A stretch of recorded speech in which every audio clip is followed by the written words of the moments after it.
All right, good day, everybody. Well, we're seeing some light snow. This is Storm Fox radar as of about 10 o'clock in the morning. Snow showers are generally light.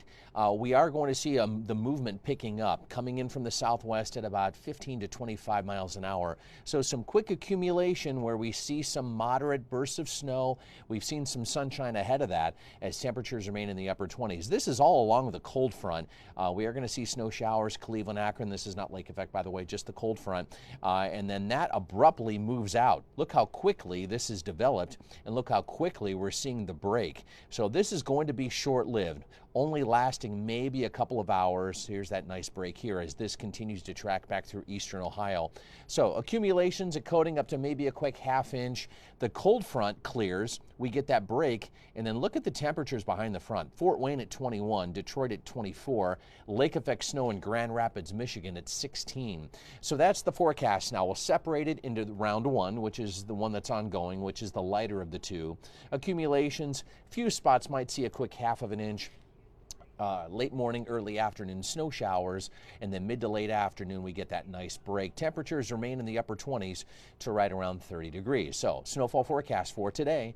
Again, you can handle that, not a big deal. Now we get that break behind the cold front. Here's the break. This is 3 p.m. This is early evening, and that's the beginning of lake effect. The temperatures by late evening will fall into the low 20s. We'll have a west wind right here, and notice that band. In fact, there'll more than likely be a definitive band here. It looks a little blocky with this low resolution look. But anyway, you get the forecast idea. West to east, and then a gradual shift to the southeast with this lake effect overnight tonight. Now, a couple of things to note here, and I always mention this, that the winter weather advisory is for a much larger window. So if you're driving and you see the message board that says the winter weather advisory from 5 p.m. to 2 p.m. on Sunday, that's a huge window. All right, the Weather Service has to cover a large area. We're going to narrow that window down, which basically means that most of the snow, the heavier snow, will fall from late evening through sunup on Sunday morning. So that's about an 8-hour window. Snow belt gets 2 to 4. Accumulations outside of any pocket of heavy snow is a coating up to an inch.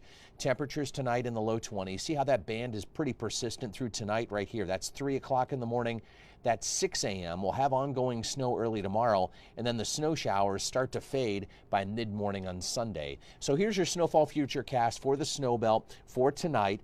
Late evening through about sunup on Sunday.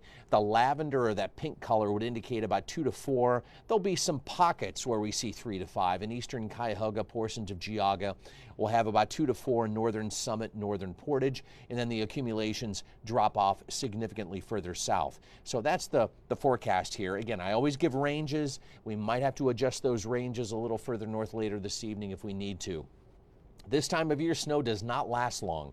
We'll see some late day sun with a high of 37 tomorrow. And then this below normal temperature trend we've seen now for the last week and a half is going to end slowly the end of next week. Temperatures slowly climb back into the 50s, maybe a 60, with a really good opportunity for rain with a front coming in Thursday into Friday and might continue through the beginning of next weekend. What does late March and early April look like? Below normal temperatures. Below normal for late March and early April. That doesn't mean snow. It just means we're probably looking at more highs in the 40s versus highs in the 50s and 60s. You can follow me on Twitter, Scott Sabol, Fox 8. If you want to follow me there, I usually post a lot of the sciencey weather stuff that I do behind the scenes. And you can check out the forecast discussion online at fox8.com. Have a good weekend, everybody.